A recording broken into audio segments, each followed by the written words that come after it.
Salaamu calaykum saaxiibayaal ku soo dhawaada fiidiyoo gaaban kaasoo aan kaga hadli doono furaha guushaada. Waxyaabaha lagaga baahan yahay inaad samaysid si aad u guulaysatid. Ma tahay qof hami leh, ma doonaysaa inaad guul ka gaartid hadafka noloshaada? Ma leedahay beegsi mise micno dor ayaad isaga nooshahay? 7 waxyaabood ayaa sare u qaadi kara hadafka noloshaada, furana u noqon karaya guushaada dambe. Ogow intaan astaamadood ee aan idiin soo wado haddii ay dhammaan ku wada hirgalaan, hubaal waxaad noqon mid guulaysta. Balse inta aanan guda gelin ka hor, waxaan kaa codsanayaa haddii booqashadaadii kugu horeysay tahay, fadlan subscribe saar Rashka True Love. Sidoo kale hana ilaawin inaad like dhahdid Facebook page Cabdulaahi Maxamed Cabdulaahi. Aad baad u mahadsan tahay. Intaas kadib waxa aynu anbaqaadeynaa mowduuceena maanta. Dhammaanteen waxa aynu ogsoonahay in qof walba uu leeyahay riyooyin uu doonayo inuu maalin uun ka rumeeyo. Haddii noloshaadu maalayacni tahay, hubaal waxaa tahay qof aanan lahaynin wax fikrad ah, taasna uma wanaagsana shakhsiyadda qofka. Qofna ma doonayo inuu iska noolaado bilaa macno daro, laakiin dhammaanteen ma wada garanayno wax la yiraahdo u ciisho aayahaaga dambe. Waayo waxaa imaan doonto maalin aad sidaan ka bedelaan doontid. Waxaad ka sheekeyn doontaa maalintaas waxyaabihii kuu qabsoomay ee aad ku guulaysatay iyo kuwii fashilku kaa raacay. Haddaba maxaad u baahan tahay adigu si aad u guulaysatid? Raac tilmaamahan aan kuu soo gudbinayo si aad wax badan u riyaaqdo. 1. Maareynta waqtiga. Hubaal waqtigu qof kasta ayuu muhiim u yahay, laakiin dadku inta badan kuma dhiirana inay si wanaagsan kaga faa'iidaystaan waqtigooda qaaliga ah, kamana warhayaan qiimaha uu leeyahay waqtigu. Sameyso jadwal aad noloshaada ku maareynaysid adiga oo qiimeynaya suurtagalnimada aad uga faa'iidaysan karaysid jadwalka waqtigaasi. Iska ilaali dayaca waqtiga, maxaa yeelay waqtigaada oo kaa dayacma waxa uu kugu hogaamin karayaa habsami u socod, markaasna waxaa kugu imaan doonto inaad si fudud uga faa'iidaysan weysid waqtigaada quruxda badan. Mar walba oo aad la dagaalantid waqtiga, xasuustaada geli inaad maalin uun aad ka guulaysan doontid. 2. Dadaal muuqda. Ku bixi dadaal dheeriya waxa aad doonaysid inaad maalin uun hanatid. Hubaal waxa aad jeceshahay jiifku kuguma imaanayaan ilaa aad la timaadid dadaalkii aad ku gaari lahayd shaygaas aad nolosha ka doonaysid. Tusaale, gabadh baad jeceshahay, waxaad doonaysaa inaad guursatid. Waxay kaaga baahan tahay dadaal, shukaansi iyo inaad waqti siisid iyada. Waxaad doonaysaa inaad waxbarashada heer ka gaartid.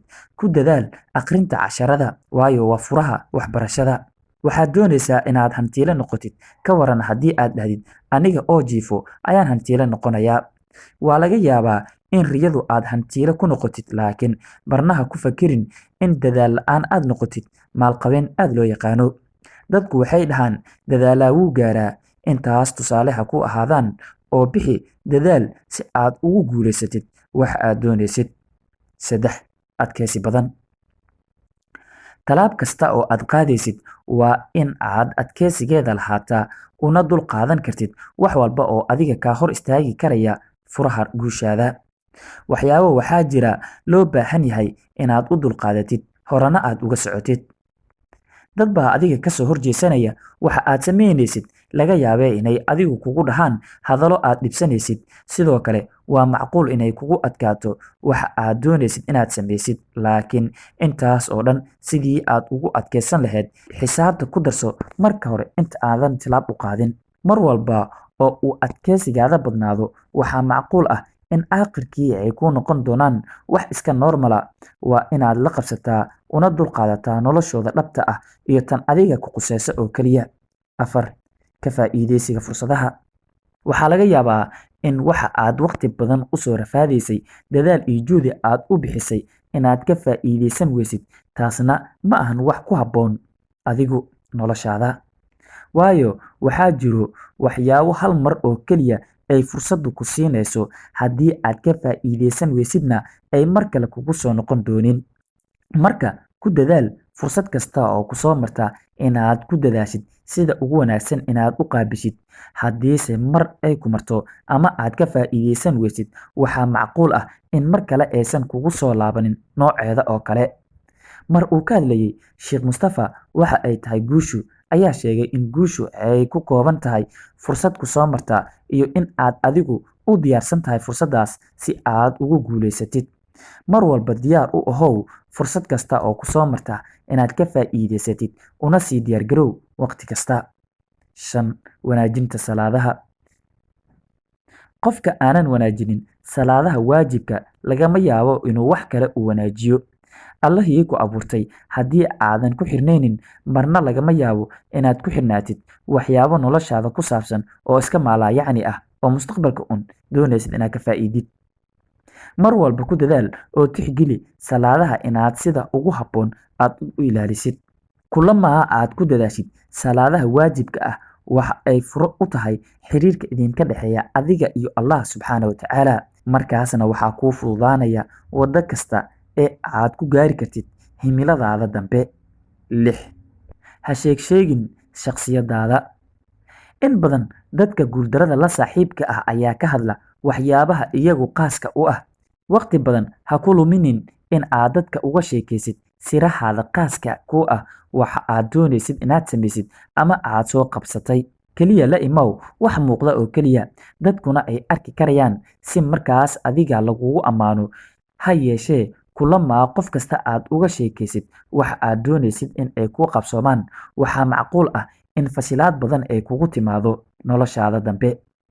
Marka aad isku daydid in aad dadka uga sheekaysid waxa aad doonaysid inaad qabatid waxaa hubaala in qof kasta aad maalin uga sheekaysid ama aad uga sheekayn doontid waxyaabo kala duwan tilaabteeduna aadan weligaa qaadin. Noloshaada ayaa kusoo koobmi doonta waqtigaas inaad dhahdid oo keliya waxaas ayaan sameynayaa ama sidaas iyo sidaas ayaan yeeli doonaa. Haddiise aad ka shaqaysid oo keliya sidii aad u gaari lahayd yoolkaada dambe, dadku markaas ka sheekeen badan oo ku saabsan noloshaada iyo shakhsiyadaada qofka aad tahay ama guulahaada khaaska ah uma baahna in loo sheego. Qof walbana isha ayaa macalin u noqon doonto. Adigu dadaalkeeda ku bixi inaad guulaysatid oo keliya, hana ku mashquulin in guulahaada aad dadka uga sheekaysid. 7. Nasiibka. Nasiibku waxaa la sheegaa inuu yahay waxa ugu qaalisan ee la isku dhaafo nolosha. Waa macquul intaan oo qodob ee aan kuu soo gudbiyey adiga oo isku haysta in haddana uu nasiibku ku saamixi waayo. Nasiibka oo kaa heliya cidna kuguma saacidi karto, marka waa muhiim in nasiibkaadu shaqeeyo. Dhadhanka noloshu waa nasiib. Wax kasta oo aad doonaysid inaad gacanta ku dhigtid ama aad ku guulaysatid waxa ay kaaga xiran tahay nasiibka aad u leedahay shaygaasi. Si walba oo uu nasiibku kaaga heliyo adna aad si adag ula falgashid waxaa laga yaabaa in dib aad u hanatid nasiibka kaa guuray adiga. Ha dagaalamin, hana ciishoonin haddii nasiibku kaa xumaado. Keliya naftaada ka dhaadhici una sheeg in maalintaadu ay imaan doonto nasiibkuna dib kugu helin doono. Taasi waa falsafada rasmiga ah ee kugu saacidi karta inaad guulaysatid. Hubaal qof walba wuu jecel yahay inuu guulaysto, laakiin waxaa la isku dhaafay dadaal, adkeysi, alla ka cabsi iyo qaybo kale oo badan oo kow ay ka tahay 7 talooyin ee aan idiin soo gudbiyey. Ogowsi in guushu aysan qofna la dhalan. Maskaxdaada ka saar inaad guulaysan doontid bilaa dadaal la'aan. Qof kasta oo maanta guulaystay ee aad arkaysid iskama guulaysan. Waxa uu soo maray rafaad iyo juhdi badan. Adna u diyaar garow daruuf kasta oo kugu timaada sabarkeeda, kuna sii xisaabtan sidii aad daruufahaasi aad kaga gudbi lahayd. Guud ahaan halkaas ayaan ku ekeenayaa maanta mawduuceena. Haddii aad dhammaysatay daawashada fiidiyogan, fadlan maxaa diidayo inaad like saartid fiidiyogan una sii sheer garisid asxaabtaada. Aad baad u mahadsan tahay.